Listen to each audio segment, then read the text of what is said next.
La Asamblea Nacional aprobó ayer el proyecto de ley de recursos hídricos, más conocido como Ley de Aguas, sobre el cual ha habido una larga controversia con la CONAIE y sobre el cual también hubo una consulta prelegislativa con las comunidades y pueblos indígenas del Ecuador. Lourdes Tibán, asambleísta nacional de Pachacuti, buenos días, bienvenida a Contacto Directo. Muy buenos días al Ecuador entero y arriba la selección, vamos todos a ganar. Ayer la Asamblea Nacional aprobó la ley que hemos venido luchando por 5 años, y no es que no estemos de acuerdo con la ley, estamos de acuerdo con la ley, pero no una ley como los oficialistas acaban de publicar. Y sí quisiera identificar quiénes son los mentirosos. Lourdes, sobre eso vamos a ir en este proyecto, viendo los puntos de controversia para ir concretamente examinándolos. Entre los puntos principales de desacuerdo está el que se refiere, por ejemplo, a que el artículo 1 del proyecto de ley establece que el agua es patrimonio natural del Estado y será de su competencia exclusiva, la que se ejercerá concurrentemente a través del gobierno central y los gobiernos autónomos descentralizados. Ahora le pregunto, ¿no están ahí incluidas las comunidades indígenas en los gobiernos de las juntas parroquiales rurales que establece el artículo 267 de la Constitución? Los gobiernos seccionales llegan hasta las juntas parroquiales. Y nosotros cuestionamos el artículo 1. En el anterior proyecto, que fue a consulta prelegislativa, decía, el Estado, los gobiernos seccionales y los sistemas comunitarios. Hoy le eliminaron del artículo 1 los sistemas comunitarios y pasan al artículo 8 de la ley que ya tenemos ahora ya aprobada. El artículo 8 dice, es de exclusiva competencia del Estado ecuatoriano y en lo que corresponda coordinará con los gobiernos seccionales, hasta incluso le quita competencias a los prefectos y alcaldes porque ya no va a ser competencia del Consejo Provincial el tema del riego, y además le eliminaron definitivamente los derechos colectivos y los sistemas comunitarios.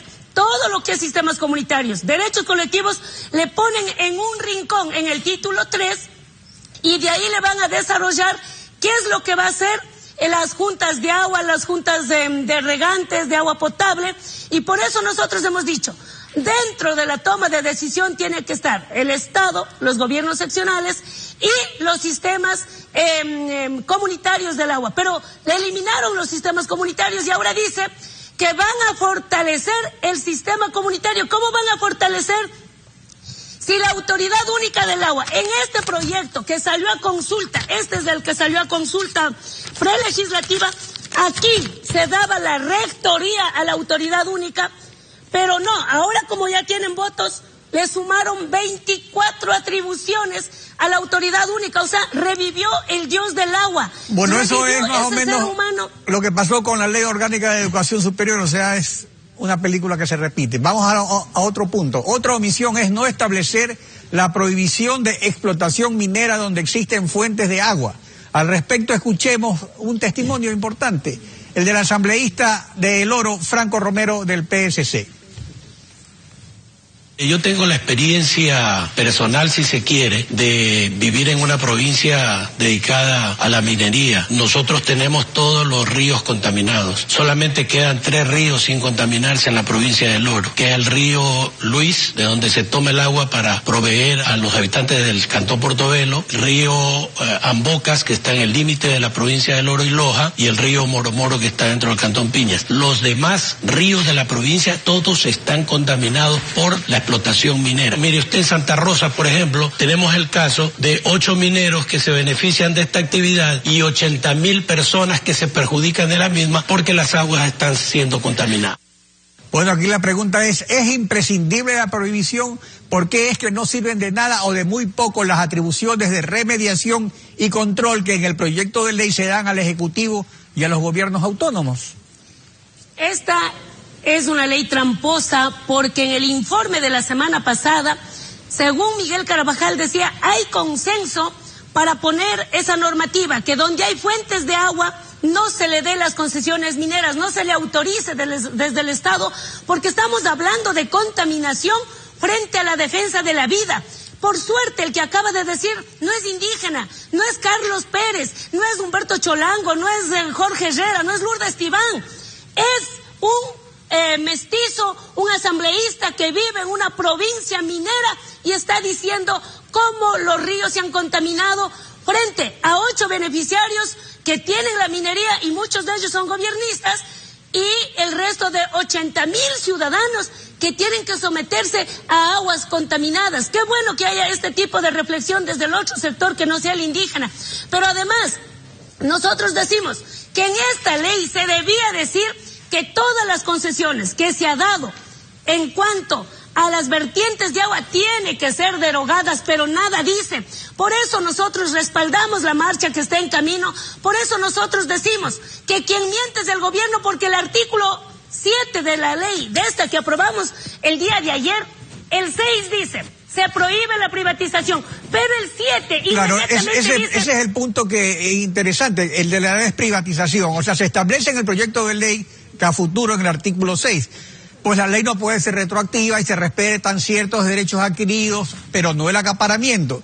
Al respecto hay 6 disposiciones transitorias, pero como usted señala, en el artículo 7 se establecen excepciones. Ahora, ¿creen Pachacutic y la CONAIE que se debe aplicar retroactivamente la desprivatización o que se debe eliminar el artículo 7? ¿Cuál es la posición concreta al respecto? Primero, eliminar el número 7 y por eso votamos ayer en contra nosotros, porque seríamos cómplices de salir a aprobar una ley que dice que por excepción se va a privatizar el agua o se va a tomar en cuenta a las iniciativas privadas por declaratoria de emergencia, y dice claramente ese artículo, declaratoria de estado de excepción, declaratoria de emergencia y una justificación que la autoridad del agua diga que no tenemos fondos o no hay apoyo técnico para un proyecto, entonces puede privatizar el agua. Entonces sale ahí ayer salió Doris Solís, salió Miguel Carvajal a decir que mienten, no se va a privatizar. Y sobre las transitorias, ¿qué opina usted? Sobre las transitorias que establecen el trámite que hay que seguir con las concesiones que ya han sido dadas, algunas se derogan, otras se revisan. ¿Qué opina sobre las transitorias? A ver, es una transitoria que prácticamente quieren salir del apuro en el sentido de decir vamos a revisar el acaparamiento, pero también en la transitoria, miren la contradicción.